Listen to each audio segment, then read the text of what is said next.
গণতান্ত্রিক উত্তরণের পক্ষে আমি কাজ করে যাব এবং একই সাথে আপনারা জানেন এই নির্বাচনে দুটি ব্যালট থাকবে।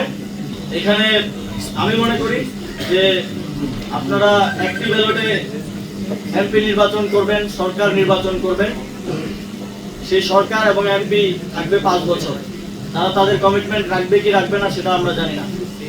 তবে আপনারা যদি গণভোটে হ্যাঁ ভোট দিয়ে নির্বাচিত করেন, এই সংস্কারের মাধ্যমে বাংলাদেশ আমি মনে করি যে 100 বছর এগিয়ে যাবে।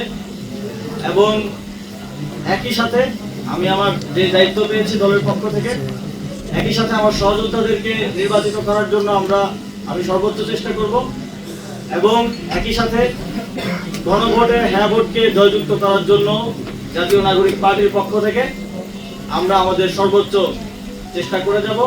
আপনাদের সকলকে জাতীয় নাগরিক পার্টির এবং সহযোগী অঙ্গ সংগঠনের যারা আছেন সকলকে ধন্যবাদ জানিয়ে এবং সাংবাদিক বন্ধুগণ যারা অত্যন্ত শর্ট নোটিসে এসেছেন সকলকে ধন্যবাদ জানিয়ে শেষ করছি।